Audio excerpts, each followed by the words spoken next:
ഊട്ടിയിൽ നിന്ന് മേഘങ്ങൾക്കിടയിലൂടെ മൈസൂറിലേക്കൊരു യാത്ര.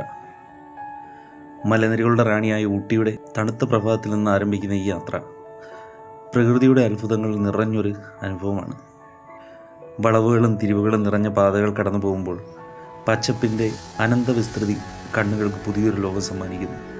മലമുകളിലൂടെ പതുക്കെ ഒഴുകിയെത്തുന്ന കോടമഞ്ഞ് വഴികളെയും കാടുകളെയും ഒരു വെളുത്ത പുതുപ്പ് പോലെ മൂടുന്നു. ഓരോ നിമിഷവും പ്രകൃതി വരച്ചെടുക്കുന്ന പുതിയ ചിത്രം പോലെ. ഇടയ്ക്കിടെ പെയ്യുന്ന ചാറ്റമഴയും യാത്രയെ കൂടുതൽ മനോഹരമാക്കുന്നു. മഴത്തുള്ളികൾ ശരീരത്തിൽ പതിയുമ്പോൾ പ്രകൃതിയുടെ സാന്നിധ്യം നമ്മോടൊപ്പം സഞ്ചരിക്കുന്നു. നീലഗിരി മലകളുടെ ഹൃദയത്തിലൂടെ കടന്നു പോകുന്ന ഈ കാട്ടുപാത കാടുകളുടെ നിശബ്ദതയും കാറ്റിൻ്റെ തണുപ്പും ഒരുമിച്ച് സമ്മാനിക്കുന്നു. യാത്ര മുന്നോട്ട് നീങ്ങുമ്പോൾ മലകൾ പിന്നിലാകുന്നു. പകരം വിശാലമായ സമതലങ്ങളും ഗ്രാമീണ കാഴ്ചകളും സ്വാഗതം ചെയ്യുന്നു. പ്രകൃതിയുടെ മായാജാലം നിറഞ്ഞ ഊട്ടിയിൽ നിന്ന് ചരിത്രവും പൈതൃകവും നിറഞ്ഞ മൈസൂറിലേക്കുള്ള ഈ യാത്ര ഒരു സ്ഥലം മാറ്റം മാത്രമല്ല, മനസ്സിലെന്നും നിലനിൽക്കുന്ന ഒരു അനുഭവം കൂടിയാണ്. മഴയും മഞ്ഞും മലകളും ചേർന്ന് സമ്മാനിച്ച ഈ ഓർമ്മകൾ യാത്ര അവസാനിച്ചാലും മനസ്സിലെന്നും ജീവിച്ചുകൊണ്ടിരിക്കും.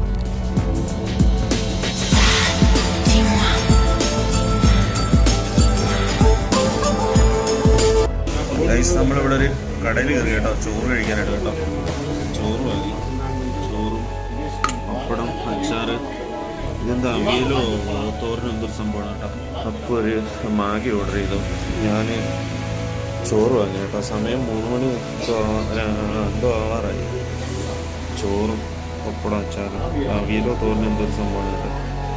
ചെറിയൊരു കടയാണ് ഇവിടെയാണ് വാങ്ങിയത്. ഓക്കെ, അത് കഴിക്കട്ടെ. ഇത് മീൻചാറ്, സാമ്പാർ. നല്ല മഴയാണ് കേട്ടോ, നല്ല മഴ. ഞാനിവിടെ ഊണ് കഴിച്ച് അപ്പൂനൊരു മാഗി പറഞ്ഞായിരുന്നു. അപ്പം മാഗി കഴിച്ചോണ്ടിരിക്കുക. എങ്ങനെ ഉണ്ടാക്കും മാഗി?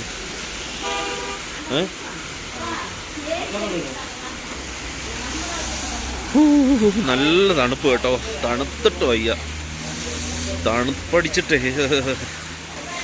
നമ്മുടെ വണ്ടിയിൽ എന്തായാലും ലഗേജ് എന്തായാലും സേഫ് ആക്കേണ്ട ഒരു സമാധാനമുണ്ട്. ഇനിയിപ്പം വെള്ളം വീഴും, വെള്ളം കയറുന്നുള്ള പേടി വേണ്ട. ഫുൾ സേഫാക്കി കെട്ടി സെറ്റാക്കി വെച്ചേക്കുമോ. പക്ഷെ ആദ്യം നമ്മൾ ആ മഴ നനഞ്ഞതൊക്കെ ഒരു പക്ഷേ കുറച്ച് വെള്ളമൊക്കെ പറ്റി കാണും. അങ്ങോട്ടൊക്കെ അടിപൊളി വ്യൂ ആണ് കേട്ടോ.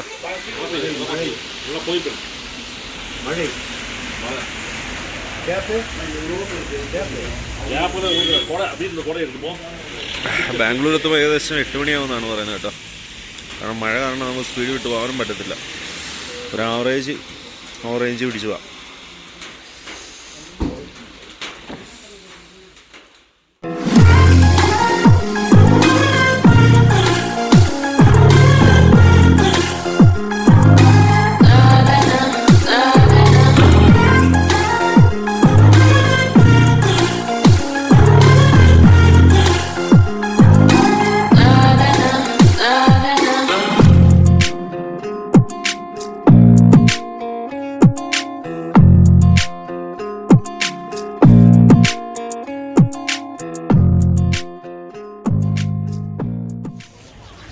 ഗൈസ്, നമ്മൾ മൈസൂർ പോകുന്ന വഴിക്ക് കണ്ട കാഴ്ച കേട്ടോ.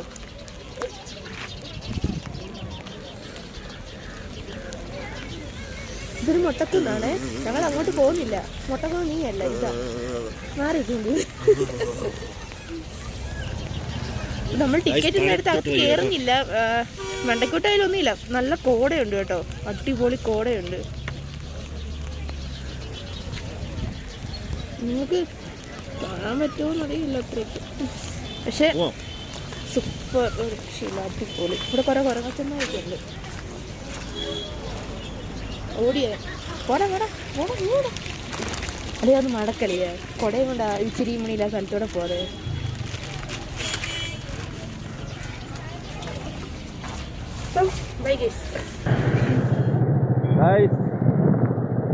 നമ്മളിതൊന്നും കാണാതെ വീട്ടിലിരിക്കുന്ന എന്തിനല്ലേ? പോകാനുള്ളവർ എവിടെയാന്ന് വെച്ചാൽ പോയി സ്ഥലങ്ങൾ കാണുക, അത് ആസ്വദിക്കുക, സന്തോഷിക്കുക. പിന്നെ ഇതുപോലുള്ള സ്ഥലങ്ങളില്ലെങ്കിൽ പോലും നമ്മുടെ ചുറ്റുപാട് തന്നെ അടിപൊളി സ്പോട്ടുകളുണ്ട്. നമ്മൾ ദൂരേക്ക് പോകുന്നു, പക്ഷേ ട്രാവൽ ചെയ്യണം. നമ്മുടെ വീടിനടുത്ത് തന്നെ നമ്മൾ ട്രാവൽ ചെയ്യണം. അപ്പം നമുക്ക് ഒരുപാട് കാര്യങ്ങൾ നമുക്ക് കിട്ടും അതിനകത്തുനിന്ന്. കാരണം നമുക്ക് ഒരുപാട് സ്പോട്ടുകൾ, നമുക്ക് ഇഷ്ടപ്പെടുന്ന സ്പോട്ടുകൾ നമ്മുടെ ഓരോരുത്തരുടെയും വീടിനടുത്തായിട്ട് കാണും. അപ്പോൾ നമ്മൾ അത് ട്രൈ ചെയ്യാത്തതുകൊണ്ടാണ്. ഓക്കെ, പിന്നെ യാത്രകൾ പോവാം. ഇതൊക്കെ എന്ന് വെച്ച് കഴിഞ്ഞാൽ ഞങ്ങളുടെ ജീവിതത്തിൽ സത്യം പറഞ്ഞാൽ നമുക്കിതൊക്കെ ഒരു ഭയങ്കര വല്ലാത്ത എക്സ്പീരിയൻസ് അല്ലേ ആക്കുവേ. അതെ, ഞങ്ങൾ ബാംഗ്ലൂർ ടു കേരള ഒക്കെ ബൈക്കിൽ പോയിട്ടുണ്ട്. പക്ഷേ ഈ മൈസൂർ റൂട്ട് നമ്മൾ ആദ്യമായിട്ടാണ് കേട്ടോ. ഈ റൂട്ടിനെ പറ്റി പറയുകയാണെങ്കിൽ എൻ്റെ പൊന്നു ഗൈസ്, ഒരു രക്ഷയില്ലാത്ത കേട്ടോ. അടിപൊളി എന്ന് വെച്ചാൽ കിട്ടില്ല. അങ്ങോട്ട് ഫുള്ള് കോടയാണ്. നമ്മൾ ആ റൈസിന് ഫുള്ള് നമ്മൾ നോക്കി കഴിഞ്ഞാൽ എന്താ പറയേണ്ട അറിയത്തില്ല കേട്ടോ റൂട്ടിനെ പറ്റി. ഒരു രക്ഷയില്ലെന്ന് വെച്ചാൽ ഒരു രക്ഷയില്ല. അമേസിങ്. പിന്നെ കേരള വണ്ടികളൊക്കെ ഇഷ്ടം പോലെ ഉണ്ട്. കൂടുതൽ നമ്മുടെ മലപ്പുറം ആ ഭാഗത്തു നിന്നൊക്കെയുള്ള വണ്ടികളാണ് കേട്ടോ. നമ്മളങ്ങനെ ഓടി ഓടി ഓടി ഓടി അവസാനം നമ്മൾ മധുബനി ടൈഗർ റിസർവിലായിട്ടുണ്ട്. അപ്പോൾ ഇനി നമുക്ക് കാടും പച്ചപ്പും കാട്ടിലെ കുറച്ച് കാഴ്ചകളൊക്കെ ആയിട്ട് നമുക്കിനി മുന്നോട്ട് പോകാം. മധുമലൈ ടൈഗർ റിസർവ്. ഇവിടെ കുറേ മാനൊക്കെ നിൽപ്പുണ്ടേ, കണ്ടോ?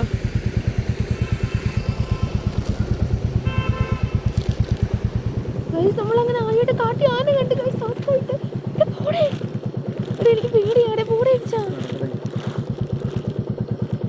രണ്ട് കൊമ്പന്മാരിവിടെ മെയ്യുന്നുണ്ടോ? പൂടെ എനിക്ക് പേടിയാ. അപ്പോൾ നമ്മളങ്ങനെ മാനയെ കണ്ടു. നമ്മൾ ഈ ട്രിപ്പെന്ന് വെച്ചാൽ സത്യം പറഞ്ഞാൽ അടിപൊളി ട്രിപ്പായിരുന്നു കേട്ടോ. ഫസ്റ്റ് നമ്മൾ കാട്ടിയെ കണ്ടു, ഈ പറഞ്ഞ കാട്ടാനെ കണ്ടു, മാനെ കണ്ടു. ഒരെണ്ണമുണ്ട്, രണ്ടുപേരും മരത്തിന് ഒളിഞ്ഞിരിക്കുക. എനിക്ക് പേടിയാ.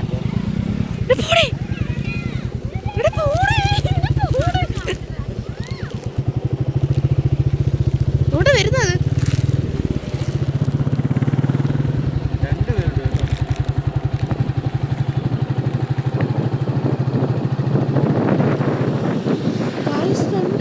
റോഡ് നിൽക്കുന്നു തോന്നണേ. അവിടെ ആ വണ്ടി പോകുന്നില്ല, കണ്ടോ? ആ ലോറി നേരെ നോക്ക്. ഇവിടെ ഒന്ന് പോടെ അടിച്ചാ ഒന്ന് കൊറേ വണ്ടി വരുന്നുണ്ട്. ആനയൊക്കെ വൈകുന്നേരം ആകുമ്പോഴത്തേന് ഇറങ്ങിയതാ കേട്ടോ. പക്ഷെ രാത്രി ആയി കഴിയുമ്പോഴേ ഭയങ്കരമായിട്ട് ഇറങ്ങുമായിരിക്കും. പക്ഷെ രാത്രി ഇതിലെ ഈ ഫോറസ്റ്റ് റൂട്ടൊന്നും ഓപ്പൺ ആയിരിക്കത്തില്ല. ഇല്ലില്ല, നമ്മുടെ അച്ചൻകോവിൽ ഫോറസ്റ്റ് റൂട്ടൊക്കെ ആണെങ്കിൽ ഓപ്പണാ. രാത്രി വേറെ സീനൊന്നുമില്ല. ആ വേറെ വണ്ടി വിടത്തില്ലായിരിക്കും രാത്രി. രാത്രിയിൽ ഇതുവഴി കാണാൻ സാധ്യതയില്ല. ഇവിടെ നമ്മൾ ആനയുടെ തൊട്ട് മുന്നിലാണ് നിന്നത്. അപ്പോൾ അങ്ങനെയുള്ള റൂട്ടിലൊക്കെ രാത്രി ട്രാവലിങ്ങിന് സമ്മതിക്കുമെന്ന് എനിക്ക് അറിഞ്ഞുകൂടാ. ചാൻസ് ഇല്ല എന്നാണ് തോന്നുന്നത്. അച്ചൻകോവിൽ പക്ഷേ ഞാനിങ്ങനെ കേട്ടിട്ടുണ്ട് രാത്രി നമ്മൾ ട്രാവലിംഗ് അവൈലബിളായിട്ട് പറ്റുന്നത് നമ്മുടെ അച്ചൻകോവിലോട്ട്. ഈ മലയുടെ മണ്ടയ്ക്ക് ആനയുണ്ട് കേട്ടോ. നമ്മളിപ്പം വീഡിയോയെടുത്ത് ഫോട്ടോ എടുത്ത് വെച്ചത്. ഇതിന് മണ്ടയ്ക്ക് ഒരു ആനയൊക്കെ ഉണ്ട്, മയിലും ഉണ്ട് അവിടെ. ഞാൻ എന്താ പറയണ്ടതെന്ന് വെച്ച് കഴിഞ്ഞാൽ, ആരെങ്കിലും വരുന്നവരുണ്ടെങ്കിൽ ഈ റൂട്ട് പിടിക്കുക കേട്ടോ. അടിപൊളി. നമുക്ക് ഒരുപാട് കുറേ മലകളും കുന്നുകളും കുറേ കോടമഞ്ഞും കുറേ സംഭവങ്ങളെല്ലാം കാണാം. അത് പോരാനായിട്ട് നമ്മൾ ഇങ്ങോട്ട് വരുന്ന സമയത്ത് ഇതേത് ഫോറസ്റ്റാണ്? മുതുമലൈ ടൈഗർ റിസർവിൽ കൂടെയാണ് നമ്മൾ മൈസൂരിലോട്ട് പോയിക്കൊണ്ടിരിക്കുന്നത്. ഈ റൂട്ടിലാണെങ്കിൽ ആനയെന്ന് വെച്ച് കഴിഞ്ഞാൽ എവിടെ നോക്കിയാലും ആന അല്ലേ. എത്ര ആനയെ കണ്ടു ഞങ്ങൾ. ആന ഇഷ്ടം പോലെ ആന. അതുപോലെ മയില്, മാന്, കുരങ്ങൻ. മയിൽ ഇഷ്ടം പോലെ ഉണ്ട്. മാന് ശരിക്കുണ്ട്, ഇഷ്ടം പോലെ മാന്. അതുപോലെ തന്നെ ആന. പക്ഷെ കാട്ടി ഇതുവരെ കണ്ടിട്ടില്ല കേട്ടോ. അവിടെ വെച്ച് കണ്ടു. ഇവിടെ ടൈഗർ റിസർവ് വന്നിട്ട് നമ്മൾ കാട്ടി ഇതുവരെ കണ്ടിട്ടില്ല. പിന്നെ ഒരു കാര്യമുണ്ട്, ബൈക്കാരും ഇല്ല, സമയം ഒത്തിരി ആയിട്ടുണ്ട്. നല്ല ലോങ് ഉണ്ടെന്ന് തോന്നുന്നു കേട്ടോ. 3 മണിക്കൂറാണ് അവിടുന്ന് മൈസൂരിലേക്ക് പറഞ്ഞത്. മൊത്തം ഫോറസ്റ്റ് ആണെങ്കിൽ രാത്രി ഇതെല്ലാം ഇറങ്ങുന്ന ടൈമാണ്. ഓക്കെ,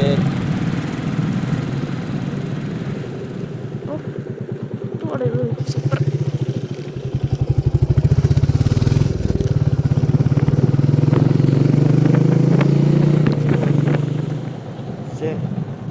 വാരി ഒഴിച്ച് വിട്ടു വന്നേ ഫോറസ്റ്റ് ഓനാണ് കഴിഞ്ഞല്ലേ?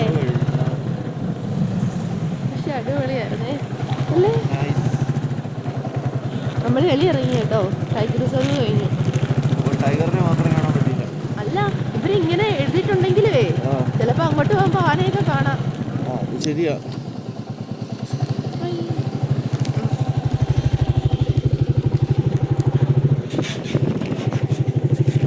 ഒന്ന് കഴിഞ്ഞെന്ന് വിചാരിച്ചപ്പം അടുത്തത് ഗൈസ് ഇത് ബന്ദിപ്പൂർ ടൈഗർ റിസർവ് ആണ് കേട്ടോ. തുടങ്ങി പോണോ ഇത്? ബന്ദിപ്പൂർ ടൈഗർ റിസർവ് അടുത്ത ഫോറസ്റ്റ് അല്ലേ? നമുക്ക് നൈറ്റ് ഇരുട്ടി വിടുന്നതിന് മുമ്പ് നമുക്ക് കാർ വേണം. നമ്മൾ 2 വീലറാണ്. അതുകൊണ്ട് ഈ ആനയൊക്കെ നിന്ന് കഴിഞ്ഞാൽ നൈറ്റൊക്കെ വലിയ ബുദ്ധിമുട്ടാണ് കാണാനൊക്കെ. റോഡിലൊക്കെ ഇറങ്ങി നിൽക്കുകയാണല്ലോ, കാണത്തില്ല. അതുകൊണ്ട് നമുക്ക് സന്ധ്യ ആവുന്നതിന് മുമ്പ് ഫോറസ്റ്റ് ടൈഗർ റിസർവ് കഴിയണം ഗൈസ്. ഇത് ബന്ദിപ്പൂർ ടൈഗർ റിസർവ് ആണ് കേട്ടോ. ഇവിടെ ഉണ്ടെന്ന് തോന്നുന്നു കേട്ടോ. റീലിയൊക്കെ കണ്ടിട്ടുണ്ട്. ഇവിടെ ഉണ്ടടേ.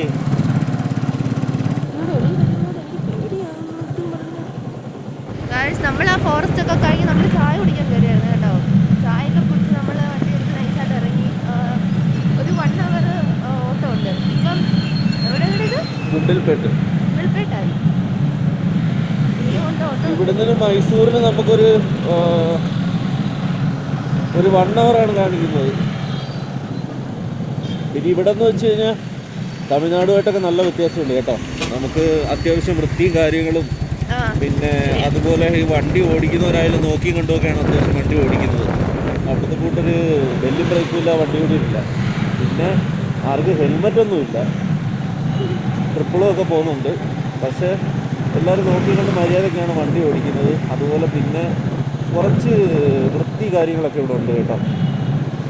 പക്ഷേ ഗുണ്ടൽപേട്ട് ടൗണ് കാണാൻ രസമുണ്ട് അല്ലേ? എനിക്ക് ഓർമ്മ വന്നു വെച്ചാൽ നമ്മുടെ പഴയ കരുനാഗപ്പള്ളി പോലൊക്കെയാണ്. കരുനാഗപ്പള്ളി ഇപ്പോൾ റോഡ് പണി കാരണം മൊത്തം പൊളിച്ചില്ലേ. പഴയ ഒരു കരുനാഗപ്പള്ളിയുടെ ഒരു ലുക്ക് കൊള്ളാം. ഗുണ്ടൽപേട്ട് അടിപൊളി. ഞങ്ങളിവിടെ തൊട്ടടുത്ത് തന്നെ ചായ കുടിച്ചേ. 2 ചായ 2 കേക്ക് അല്ലേ? ഇത്രയും കഴിച്ചു. ഞങ്ങളെന്നിട്ട് ചായ കുടി കഴിഞ്ഞ് നേരെ ഇങ്ങോട്ട് ഇറങ്ങി ഗുണ്ടൽപേട്ട് ടൗണായി. അപ്പോൾ ഗുണ്ടൽപേട്ട് ടൗണിൽ കൂടെ നമ്മൾ പോയിക്കൊണ്ടിരിക്കുകയാണ്. ഇനി നമുക്ക് 1 മണിക്കൂർ കൂടെ കാണിക്കുന്നുണ്ട് നമുക്ക് മൈസൂർ എത്താനായിട്ട്. നമ്മൾ പെട്രോൾ പമ്പിൽ കയറി കേട്ടോ. ടോയ്ലറ്റ് വരെ പോയി.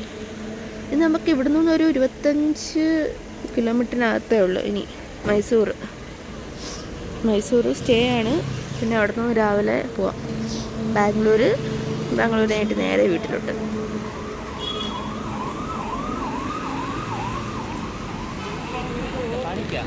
ഓക്കെ.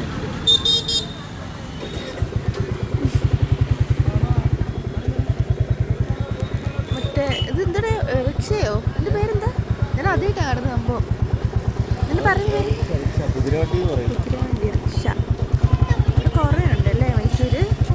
നമ്മൾ പറഞ്ഞ പോലെ മൈസൂർ എത്തി കേട്ടോ. ഇതാണ് മറ്റേ മൈസൂർ കൊട്ടാരം.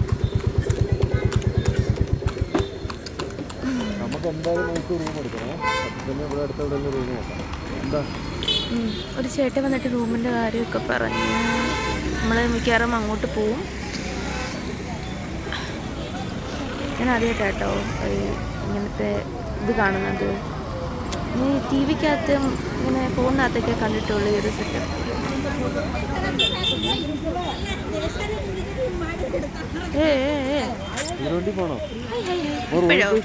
നമുക്ക് റൂമിൽ പോയിട്ട് വരാം. ഇതാണെന്നാ തോന്നുന്നത്.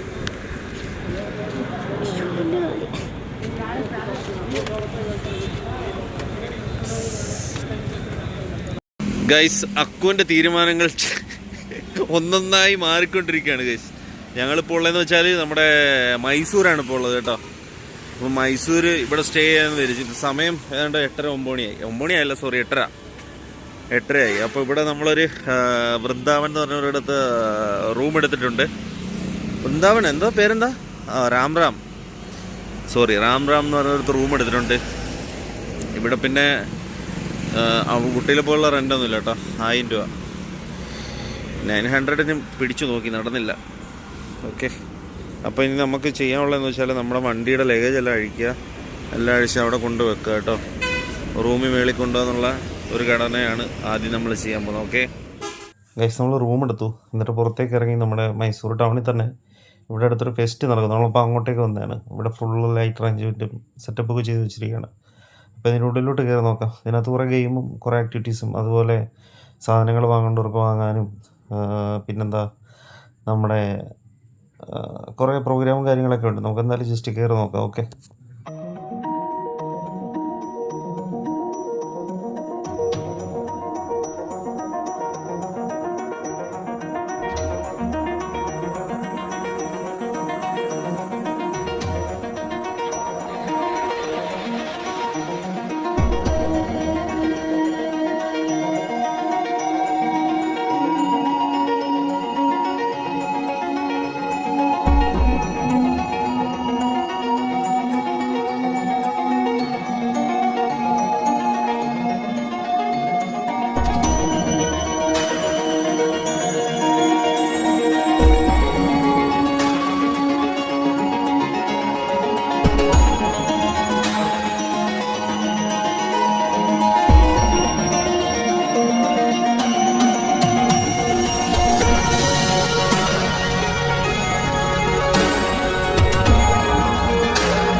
ഗൈസ്, അങ്ങനെ നമ്മൾ ഇവിടുന്ന് വെളിയിലേക്ക് ഇറങ്ങണം കേട്ടോ.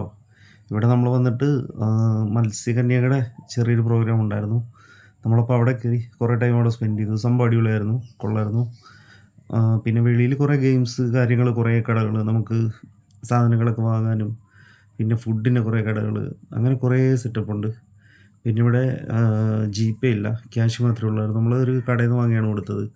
നമ്മൾ ക്യാഷ് ആക്ച്വലി ശരിക്കും പറഞ്ഞാൽ റൂമിൽ വെച്ചിട്ടാണ് വന്നത് കേട്ടോ. നമ്മുടെ ഈ GPay മാത്രമേ ഉള്ളായിരുന്നു. അപ്പോൾ അത് നമുക്ക് അറിയില്ലായിരുന്നു. അപ്പോൾ ഇവിടെ വേറെ പ്രോഗ്രാമൊന്നുമില്ല, കാരണം ഇതിൻ്റെ ടൈം കഴിഞ്ഞു. അപ്പോൾ ടൈം തീരാറായപ്പോഴാണ് നമ്മൾ വന്നത്. ഓക്കെ ഗൈസ്, നമ്മളങ്ങനെ റൂമിൽ വന്നു കേട്ടോ. റൂമിൽ വന്നിട്ട് അവിടെ വലിയ പരിപാടികളെല്ലാം ക്ലോസ് ആയി. നമ്മൾ ചെന്നപ്പോഴത്തല്ലേ ഞങ്ങൾ ചെന്നപ്പോഴത്തെ എല്ലാം ക്ലോസ് ആയി. പിന്നെ ഞങ്ങൾക്ക് ഫുഡ് കഴിച്ചില്ലല്ലോ. അപ്പോൾ നമ്മൾ അങ്ങനെ ഒരിടത്ത് ചെന്ന് ദോശ മേടിക്കാൻ ചെന്നപ്പോൾ അത്യാവശ്യം നല്ല തിരക്കുണ്ട്.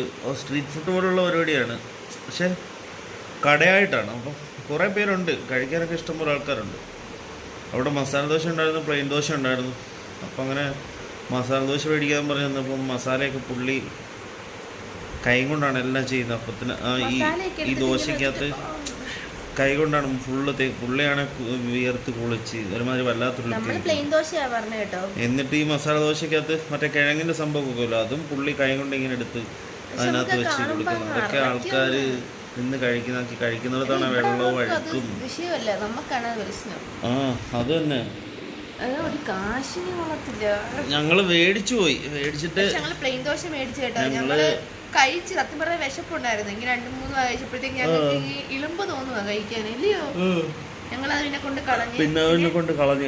തൊട്ടിപ്പുറത്ത് തന്നെ ഒരു കടയുണ്ട്. അവിടെ ആണെങ്കിൽ ബിരിയാണി, എന്തോ ഒരു മസാല റൈസും പിന്നെ ടൊമാറ്റോ സൈസും. ആ പുള്ളിക്കാരൻ എനിക്ക് അറിയത്തില്ല ഇതിനെക്കുറിച്ച് എന്തുവാ ടേസ്റ്റ് എന്താണെന്ന് അറിയത്തില്ല. ഞാൻ അവിടെ നിന്നപ്പോൾ പുള്ളിക്കാരൻ കുറച്ച് എനിക്ക് ടേസ്റ്റ് ചെയ്യാൻ വേണ്ടി തന്നു ആ മസാലയുടെ. ഇങ്ങനെ കുറച്ച് കഴിച്ച് നോക്കിയപ്പം ഗുമ്മില്ല. എന്തായാലും നമ്മുടെ നാട്ടിലെ കൂട്ടൊന്നും വരത്തില്ല ഫുഡ്. എന്നാലും ഞാൻ നോക്കി, പക്ഷെ അത് കൊള്ളത്തില്ല. പിന്നെ ഞങ്ങൾ ചെമ്പിനകത്ത് ഇത് കൊണ്ടുവന്ന് കണ്ടായിരുന്നു വേറൊരിത് ടൊമാറ്റോ റൈസ്. അതാണെങ്കിൽ നല്ല ചൂടോടെ. ഇത് രണ്ടും അപ്പുറം ഇപ്പുറം വെച്ചേക്കുക. പിന്നെ ഞാൻ ഇത് മതി എന്ന് പറഞ്ഞ് അങ്ങനെ ഇത് തന്നു. കാണിച്ചിടത് കണ്ടോ ഈ rice ആണ് കേട്ടോ, പകുതി tomato. അക്ക് കഴിച്ചിട്ട് ചോദിക്കും എനിക്കുള്ളതാണ് ഞാൻ ചൂട് വരെ കുഴപ്പമില്ല, കഴിച്ചോ. ചൂടോടെ കഴിച്ചതാ. എടിയത്തോടെ നല്ല ഉറക്കം വരും. അത് കഴിച്ചിട്ട് കിടക്കുക, ഇച്ചിരി അല്ലേ ഉള്ളു. നല്ല ഉറക്കം വരും ഗൈസ് ഈ വണ്ടി ഓടിച്ചേ. യാത്ര ഭയങ്കര സീനല്ലേ. പിന്നെ യാത്ര ഭയങ്കര സീനിൻ്റെ മാത്രമല്ല ഗൈസ്, നമ്മൾ ഇങ്ങോട്ട് വരുന്ന വഴിക്ക് മറ്റേ ഗുണ്ടൽപേട്ട ഞാൻ പക്ഷേ അക്കൂരെടുത്ത് പറഞ്ഞില്ല, ഗുണ്ടൽപേട്ടിൽ എങ്ങനെ റൂം എടുത്താലോ എന്നൊരു ഇതുണ്ടായിരുന്നു. പിന്നെയും വിചാരിച്ച് ഇത്ര ദൂരമില്ല, കുഴപ്പമില്ല ഓടി വരാമെന്ന് പറഞ്ഞാൽ അങ്ങനെ മൈസൂർ വന്നിട്ട് ഭയങ്കര അലമ്പ് ഇവിടെ ആൾക്കാരും ഇല്ലേ, ആൾക്കാരുടെ ഒരുമാതിരി ബിഹേവിങ്ങും. അതുപോലെ ഞാൻ നേരത്തെ വീഡിയോയിൽ പറഞ്ഞു കേട്ടോ, ഇവിടെ അത്യാവശ്യം എല്ലാവരും മര്യാദയ്ക്കാണ് വണ്ടി ഓടിക്കുന്നതെന്ന്. പക്ഷെ തെറ്റത് കേട്ടോ, ഇവിടെ ഒരു നോട്ടവും കേട്ടോല്ലേ, മറ്റേ സിഗ്നലുണ്ടോ, എന്തിന് ഈ ലൈറ്റ്, ഈ റോഡിലൊക്കെ ഈ ലൈറ്റ് സിഗ്നൽ ലൈറ്റ് കത്തുന്ന അലങ്കാരത്തിന് വെച്ചേക്കുവാണെന്നായിരിക്കും ഇമാരുടെ വിചാരം. അതെന്തിനാ അത് വെച്ചേക്കുന്നത്, ഏതിനാണ് വെച്ചേക്കുന്നത്, പച്ച എന്തിനാണ് കത്തുന്നത്, ചുവപ്പ് എന്തിനാണ് കത്തുന്നത്, ഒരു ബോധമില്ലാതെ വണ്ടി ഓടിക്കുന്നു, ഒരു ബോധമില്ല. പോലീസുകാർ നിൽപ്പുണ്ട്, എന്തിനാണ് അവർ നിൽക്കുന്നതെന്ന് പോലും എനിക്കറിഞ്ഞൂടാ. ഹെൽമെറ്റും ഇല്ല. പിന്നെ മെയിനായിട്ട് ഇത് സിഗ്നൽ ഒരു തരത്തിൽ ഇമാർക്ക് ബാധകമല്ല. സിഗ്നൽ ലൈറ്റൊക്കെ സമയത്ത് കത്തുന്നുണ്ട്, ടൈം കാണിക്കുന്നുണ്ട്, എല്ലാം ഉണ്ട്. പക്ഷേ അവന്മാർക്ക് ഇതൊന്നും ബാധകമല്ല. 4 വഴിക്ക് 40 വഴിക്കിട്ട് കറക്കി ഇതിലെ കൂടെ അവന്മാരങ്ങ് പോവുക. ഒരിതുമില്ല വണ്ടി ഓടിക്കുന്നതിന്. സത്യം പറഞ്ഞു കഴിഞ്ഞാൽ നമ്മുടെ നാട്ടിലൊക്കെ ഇതൊക്കെ വെച്ച് നോക്കിക്കഴിഞ്ഞാൽ എന്തോ അടിപൊളിയാണ്.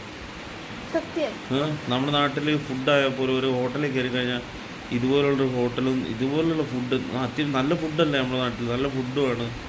അതുപോലെ നല്ല ഹോട്ടലുമാണ്, അത്യാവശ്യം ഹൈജീനും കാര്യങ്ങളൊക്കെ ഓക്കെയാണ്. ഇത് ഒരുമാതിരി എനിക്ക് തോന്നുന്നു തമിഴ്നാട് നമ്മൾ കയറിയ ഹോട്ടലൊക്കെ അത്യാവശ്യം നല്ലതാണ്. അല്ല, തമിഴ്നാട്ടിൽ ചില ഹോട്ടലുകളുണ്ട്, ചില ഹോട്ടലുകൾ നല്ല അത്യാവശ്യം നല്ല ഹോട്ടലാണ്, ചില ഹോട്ടലുകൾ വൃത്തിയില്ല. അങ്ങനെ റൈസ് കഴിച്ചു, പകുതി അക്ക് കഴിച്ചു. പകുതി കഴിച്ചു വെച്ചാൽ ഇത്രയേ ഉള്ളൂ കേട്ടോ. ഒരു ബോൾ പോലൊരു സംഭവം ഇങ്ങനെ പൊതിഞ്ഞ് വെച്ചിരിക്കുന്നു. അപ്പം പകുതി ഇനിയുണ്ട്, അതെനിക്ക് കഴിക്കണം അല്ലേ.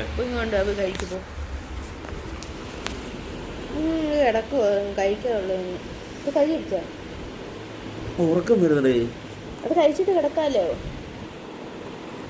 കുറച്ച് പാടാ കുത്തി പൊക്കുന്നത് കഴിപ്പിക്കും.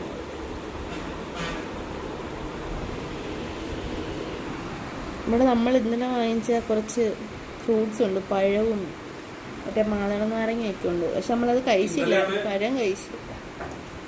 ഇന്നലെ നമുക്ക് തണുത്ത് വിറയ്ക്കുമായിരുന്നു ഗൈസ്. നമുക്ക് ചൂട് മെഴുകൂടെ കിടന്ന് കുഴപ്പമില്ല. പക്ഷേ അല്ലേ സഹിക്കാൻ പറ്റുന്ന ഇതൊക്കെ ഉള്ളു. മൈസൂർ ഭയങ്കര എനിക്ക് തോന്നുന്നു നമ്മൾ ഈ വന്ന ഏരിയ മാത്രമായിരിക്കും എനിക്ക് കൊള്ളാത്തത്. നമുക്ക് നാളെ അങ്ങോട്ട് പോയി നോക്കാം. ഓരോ നാട്ടിലും ഓരോ രീതിയാണ്, നമ്മളത് അഡ്ജസ്റ്റ് ആവുക എന്നുള്ളതാ. പല നാട്ടിൽ ചെല്ലുമ്പോഴേ നമ്മുടെ ഇഷ്ടത്തിന് കിട്ടുമല്ലോ. പക്ഷെ നമുക്ക് എന്തോ ഒരു തൃപ്തിയില്ല ഈ ഒരു സ്ഥലത്ത്, തൃപ്തി ഇല്ലാത്തോ എന്തോ. സത്യം പറഞ്ഞു കഴിഞ്ഞാൽ ഞങ്ങള് ഓടി ഇന്ന് ബാംഗ്ലൂർ പോകാൻ പറ്റുമായിരുന്നു. ഞങ്ങൾ ഇന്ന് ശരിക്കും അല്ലേ ഇന്ന് പോയേനെ. ഒത്തിരി ലേറ്റ് ആവും, ഒത്തിരി ലേറ്റ് ആവും. ഞങ്ങൾ ഇവിടെ എത്തിയപ്പോൾ തന്നെ 8 മണിയായി. ഇവിടെ നിന്നൊരു 3-4 മണിക്കൂർ ഇല്ലേ 3-4 മണിക്കൂർ ബാംഗ്ലൂർ കാണിക്കുന്നുണ്ടായിരുന്നു. പിന്നെ അതുകൊണ്ടാണ് പിന്നെ ഞങ്ങൾ അവിടെ നിൽക്കാഞ്ഞത്. എങ്ങനെയുണ്ട് റൈസ്, കൊള്ളാവോ? കുഴപ്പമില്ല, കഴിക്കാതെ വേറെ വഴിയില്ലല്ലോ. ഇങ്ങനെ ഇറക്കത്തില്ല, അതുകൊണ്ട് കുഴപ്പമില്ല. കഴിച്ച് ഓക്കെ അല്ലേ? പക്ഷെ ബാംഗ്ലൂർ പോകാൻ പറ്റുമായിരുന്നെങ്കിൽ മാക്സിമം ഞങ്ങൾ പോയേനെ. പക്ഷേ നല്ല സമയമാവും. എന്നുവെച്ചാൽ ഈ റൂട്ടൊക്കെ സീനുള്ള റൂട്ടല്ലേ. ഇവിടെ വന്നിട്ട് ഇഷ്ടപ്പെട്ടത് മത്സരങ്ങൾ മാത്രമേ ഉള്ളൂ. അതെനിക്കറിയാം, അതെനിക്ക് നല്ല വൃത്തിയായിട്ട് മനസ്സിലായി. ഇവിടെ ഒരു ഷോ നടക്കുന്നുണ്ട് ഗായ്സ്. ആ ഷോയിൽ ഒരു അരമണിക്കൂറോളം നിന്ന് വീഡിയോ എടുത്ത് കാണും ആ മത്സ്യകന്യക. നമുക്ക് വീഡിയോ അപ്ലോഡ് ചെയ്യണ്ടേ? ആ അരമണിക്കൂർ നിന്ന് എടുക്കണം ഇല്ലേ മത്സ്യകന്യകെ? സൂം ചെയ്യും. എന്റെ പൊന്നു, എന്റെ സെറ്റ് ഇല്ലയോ? അപ്പൊ ശരി ഗൈസ്, നമുക്ക് രാവിലെ കാണാം.